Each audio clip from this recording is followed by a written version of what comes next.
met Bill Monning, he was introduced to me as the husband of Dr. Dana Kent. And of his many achievements, that I still consider that probably his best one. But I soon got to know him and found out that he's a remarkably impressive man whose history of decades of working for social justice and peace and human rights would take me an hour to give credit to, so I'm going to skip all that. I think everybody here knows who Bill is. He is our representative in the state Senate, and he's the majority leader of the California State Senate. Introducing my friend Bill Monning.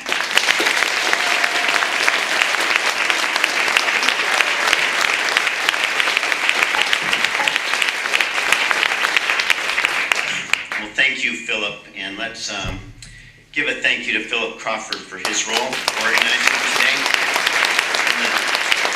The Nonviolent Action Network Committee, Nonviolent Action Committee, and to all the organizations who are co-sponsoring today's outdoor rally moved indoors, and to the Unitarian Church. I also want to offer my thanks. As a member of the congregation, I can't think of a better use of my quarterly dues to this wonderful social justice congregation.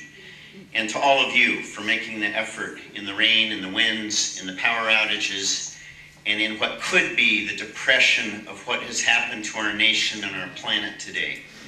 But I think we're going to find that there is a silver lining. While I believe that a bloodless coup d'etat was finalized today, I also believe that the forces that led us to where we are today, this president who won the Electoral College vote only, is going to promote and provoke the broadest coalition building we've ever seen in this nation.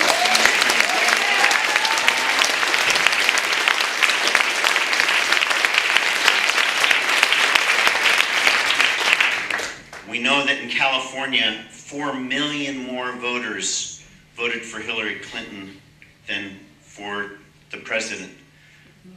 We know nationally, close to 3 million more. So when people in the media try to tell us, or this person who has taken office, that there's some type of a mandate, the numbers don't bear that out. What there is, he was right when he said the system is rigged. What he didn't tell us, because he lies every time he opens his mouth, the system was rigged for him this time around.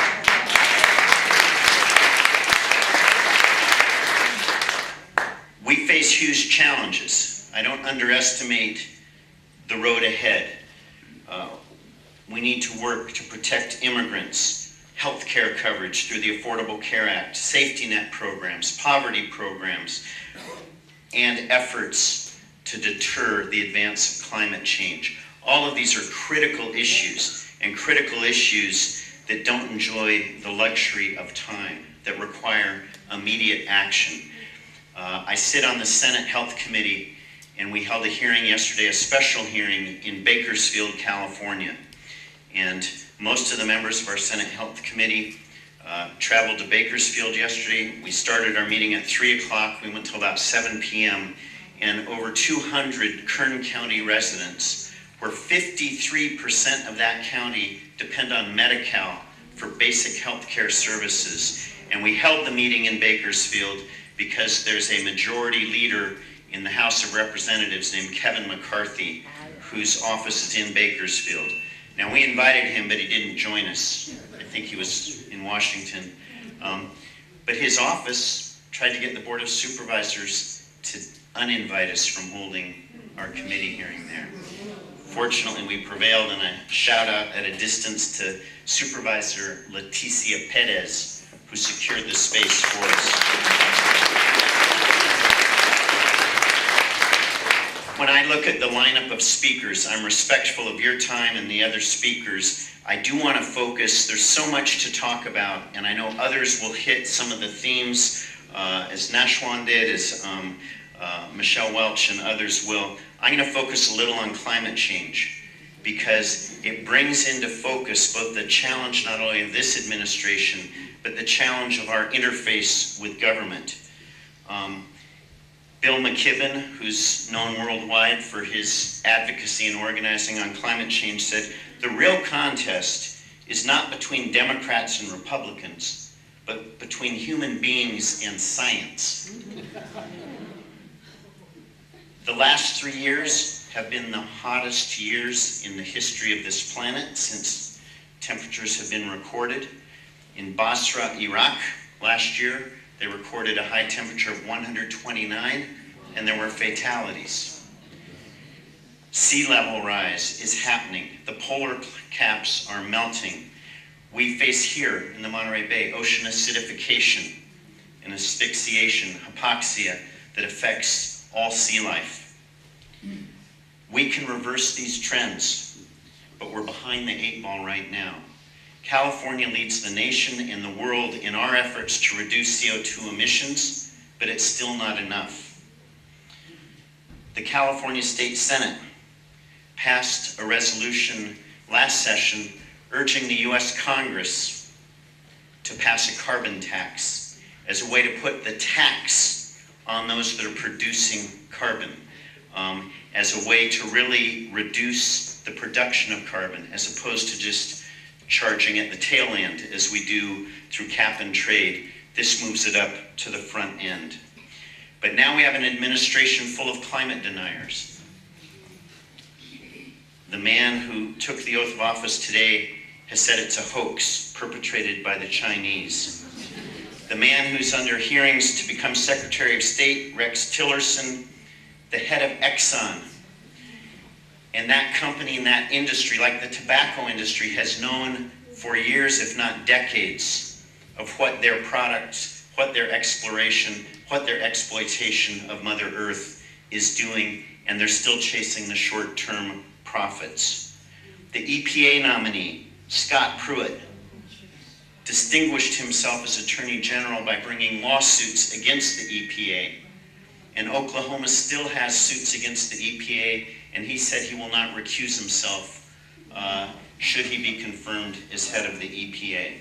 So what many of us might have thought was a joke or a hoax in the candidacy of this person who took the oath today, it is real. And it is brought home very strongly when we look at this cast of characters being put in charge of departments that they either sought to abolish or don't believe in their very enforcement role, which is designed to protect the health and safety of all of us. And they're now in position to try to erode that net of protections. Our advocacy is more crucial now than ever before. I've heard of people talking about secession. Well, California, we should just secede. You know, we have the power, we're the 6th strongest economy in the world. But I counter that. I get the sentiment. But no, we should take our country back. We should take our nation back.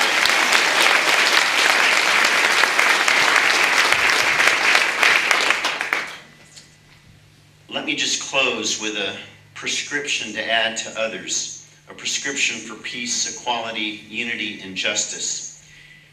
Government at best moves incrementally. And if we move incrementally with climate change, we lose. We need, as Mary Adams said, we need for the people of our communities, of our county, our state, our nation, and our planet to force governments to do the right thing. They won't do it on their own. Just as corporations didn't put seatbelts in cars or safety bags or car seats, it was government. The Clean Air Act, actually signed under President Nixon. The air is cleaner in LA today than it was in the 1960s. It wasn't corporations, it was government protecting the health and safety of the people. So the person who took the oath today has suggested that there's been a disconnect between government and the people, and that he represents that reconnection with the people. And yet, the over 14 million, or closer to 20 million, who've gotten health care, not a perfect system. I still favor universal health care, single-payer system. But the reality is we have to fight to protect those who today have health care access, who have the ability to pay for life-saving prescriptions today because of the Affordable Care Act. And we need to work to build on that, not dismantle that. And just to close, again, on the climate change, the connection to our local communities, we, the people in this room, passed Measure Z.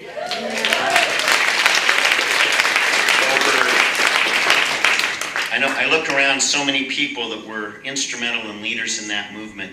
Chevron could not defeat the people with over $3 million or closer to $4 million. Who knows what it was? TV saturation.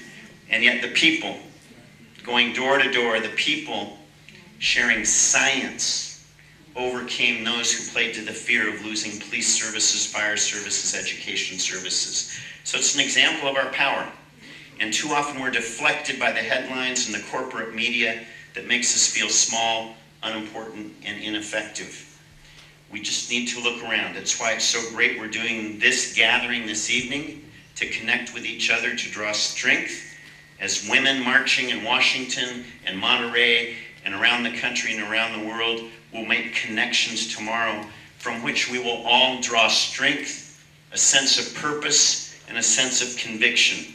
There may be a new president, but his tenure is limited.